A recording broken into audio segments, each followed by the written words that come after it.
अस्सलामुअलैकुम। आप लोग देख रहे हैं क्रिकेट विद दानिश और मैं हूं आपके साथ दानिश अब्बासी। आप सबका सबसे पहले बहुत बहुत शुक्रिया कि आप चैनल को सब्सक्राइब कर रहे हैं, वीडियो आप लोग देख रहे हैं और साथ साथ वीडियो को भी आप लोग कमेंट करते हैं। आप सबसे एक और रिक्वेस्ट है एक बार फिर कि इस चैनल को जिन्होंने सब्सक्राइब नहीं किया वो सब्सक्राइब कर लें और वीडियो पर अपने कॉमेंट्स कर दिया करें।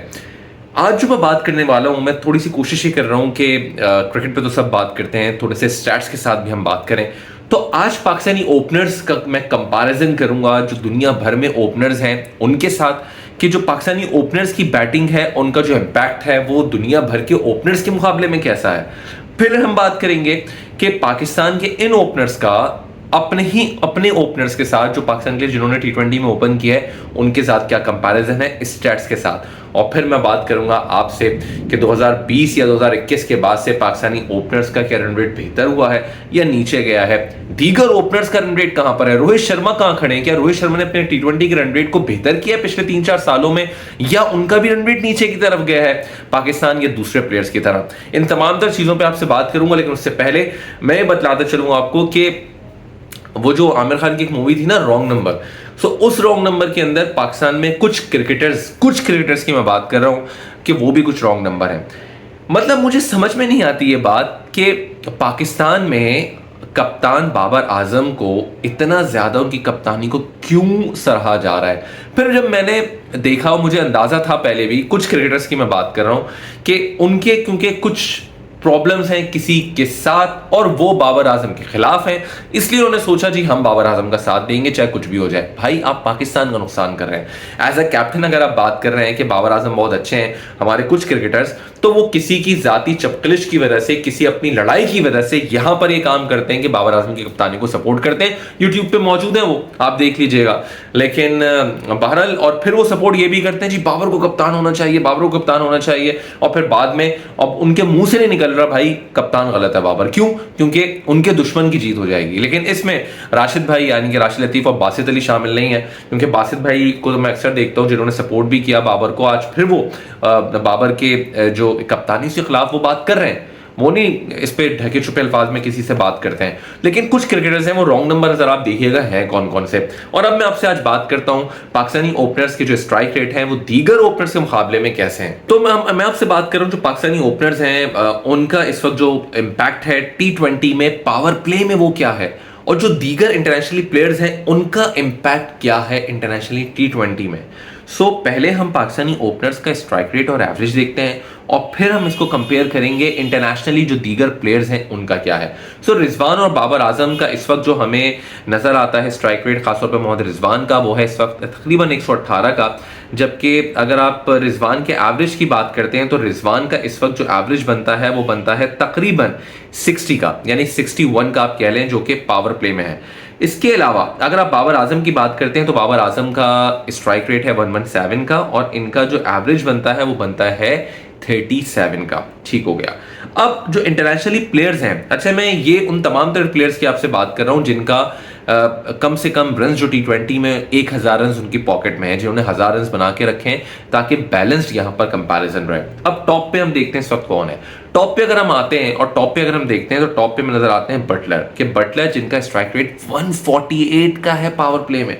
कितना बड़ा डिफरेंस है, 117 119 और कहां 148 का स्ट्राइक रेट है इनका। और एवरेज भी इनका कोई बुरा नहीं है, 48.61 यानी कि 49 का इनका एवरेज है। ये है टॉप इस वक्त अगर हम बात करते हैं जिन्होंने 1000 रन मिनिमम बना के रखे हैं पावर प्ले में। फिर डिकॉक को आप देख लें, इनका 141 है, वार्नर का 137 है, लिटन दास के अगर आप देखते हैं इनका 138 आपको नजर आता है। और फिर आप मजीद नीचे आते हैं तो रोहित शर्मा का आप देख लें, रोहित शर्मा का जो स्ट्राइक रेट है वो है 133 का और रोहित शर्मा का जो एवरेज है 132 का बनता है। रोहित शर्मा का भी यहां पर आपको बेहतर नजर आता है।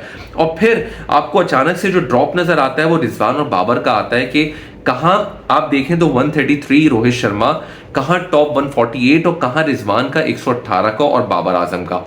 ये वो डिफरेंस है पावर प्ले में बैटिंग करने का जिसकी हम बात करते हैं कि यहां पर पाकिस्तानी बैटर अगर स्लो होते हैं तो आने वाले बैटर्स के ऊपर प्रेशर बढ़ता है और पाकिस्तान मिडिल ओवर में जो विकेट्स हैं वो ज्यादा खोता है, क्योंकि वहां पर प्रेशर होने की वजह से रन्स बनाने का जो प्रेशर होता है ज्यादा, वहां पाकिस्तानी टी20 में शायद टीम हमें कोलैप्स करती हुई नजर आती है।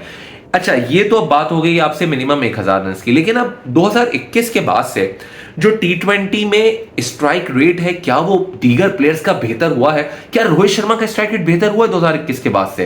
क्या पाकिस्तानी ओपनर्स का स्ट्राइक रेट बेहतर हुआ है 2021 के बाद से? आइए उस पर भी एक नजर डाल लेते हैं।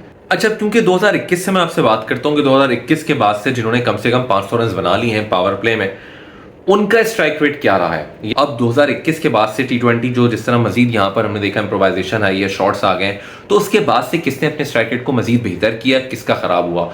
2021 में जिन बैट्समैन ने मिनिमम 500 रन बनाए हैं पावर प्ले में, उसमें हमें नजर आते हैं टॉप पे इस वक्त जो स्ट्राइक रेट है वो फिन एलन का है, जिनका 157 का स्ट्राइक रेट है इनका, जो हमें टॉप पे नजर आता है। फिर आप चले जाएं तो आपको यूई के मोहम्मद वसीम यहां पर नजर आते हैं, जिनका 150.33 का स्ट्राइक रेट है। बटलर एक दफा फिर यहाँ पे 144 के स्ट्राइक रेट के साथ मौजूद हैं। रीजा हेनरिच जो हैं वो 139 के स्ट्राइक रेट के साथ हैं। रोहित शर्मा का स्ट्राइक रेट यहाँ पे इंप्रूव हुआ, जिनका पहले 132 था ऑलमोस्ट, वो यहाँ पर हो गया, या 133 था, 135 हुआ। रोहित शर्मा ने अपने स्ट्राइक रेट को बेहतर किया है। रिजवान और बाबर कहाँ पे स्टैंड करते हैं?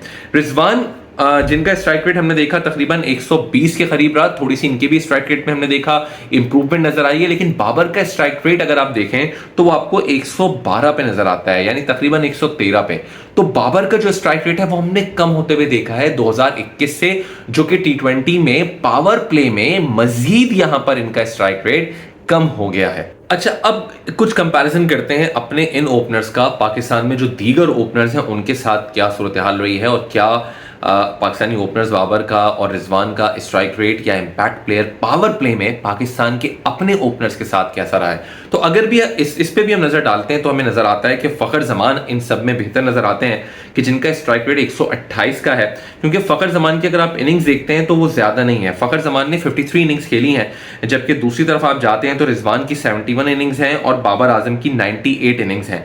तो फखर की जो इनिंग्स है उसमें इनका स्ट्राइक रेट 128 का है, हालांकि इनको ज्यादा चांसेस नहीं मिले हैं। लेकिन दूसरी तरफ रिजवान और बाबर का पाकिस्तानी ओपनर फखर जमान के मुकाबले में भी जो स्ट्राइक रेट है हमें कम नजर आता है। फिर ऑफ कोर्स अहमद शहजाद और हफीज हैं पाकिस्तान के ओपनर्स।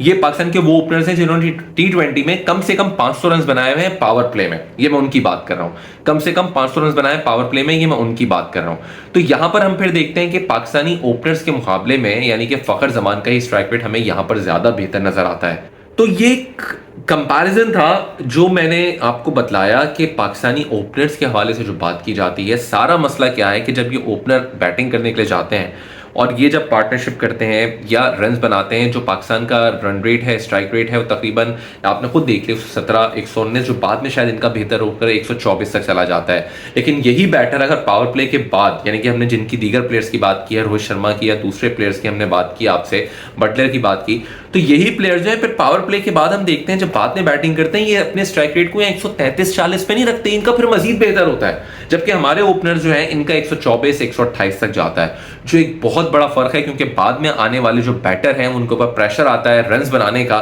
जिसकी वजह से हम प्रॉब्लम का शिकार होते हैं। सो पाकिस्तान के पास भाई जो ओपनर्स मौजूद हैं, उस्मान भी हैं, साइम अय्यूब भी खेल रहे हैं, फखर भी खेल रहे हैं, लेकिन फिर भी हम देख रहे हैं टॉप ऑर्डर में वहां पे बाबर आजम मौजूद हैं। तो बाबर आजम के लिए शायद ये वक्त आ चुका है कुर्बानी देने का। यार आप देखें ना, सारी चीजों पे उन्होंने टेस्ट कर लिया। खुद कप्तान रहे 4 साल, वो दोबारा कप्तान आ गए, रोटेशन पॉलिसी हो रही है, प्लेयर्स को बैठाया जा रहा है, प्लेयर को टेस्ट किया जा रहा है, लेकिन अपना नंबर क्यों नहीं वो चेंज कर रहे हैं? क्यों अपना नंबर वो एक दफा चेंज करके देख लें, शायद उससे फायदा पाकिस्तान को हो जाए। क्यों नहीं अपना नंबर वो चेंज कर रहे हैं? चौथे नंबर पे वो आ जाएं भाई। ओपनर साइम है, ओपनर आपको उस्मान नजर आते हैं, फिर आपको फखर जमान नजर आते हैं, 3 में से 2 आपके ओपनर्स रहते हैं, और फिर तीसरे पे अगर वो उस्मान आते हैं या फिर साइम आते हैं, जो भी आता है, चौथे पे बाबर आजम अगर यहां पर आते हैं तो फिर क्या होगा? क्योंकि चौथे पे अगर बाबर आजम आएंगे तो 5वें पे रिजवान को आना है। और टू बी ऑनेस्ट T20 में मुझे लगता है कि रिजवान शायद ज्यादा बेहतर प्लेयर है ओपनर के तौर पे बाबर आजम के मुकाबले में, क्योंकि रिजवान जो है वो स्ट्रगल के साथ साथ रन बनाते रहते हैं, वो रन्स बनाते रहते हैं साथ साथ, और वो परफॉर्मर है। शायद उनका रन रेट भी आप देख लें जो कि बेहतर हुआ है 2021 के बाद से, और उनका बाबर के मुकाबले में भी रन रेट ज्यादा है पावर प्ले में। तो ये बात सारी सोचने वाली है। आई होप कि आपको स्ट्रैट्स पसंद आए होंगे। इस वीडियो को सब्सक्राइब कर लें और चैनल को इनफैक्ट सब्सक्राइब कर लें, वीडियो को लाइक कर लें। अपना ख्याल रखें। दानिश ने बासी को दी इजाजत। टेक केयर, अल्लाह हाफिज।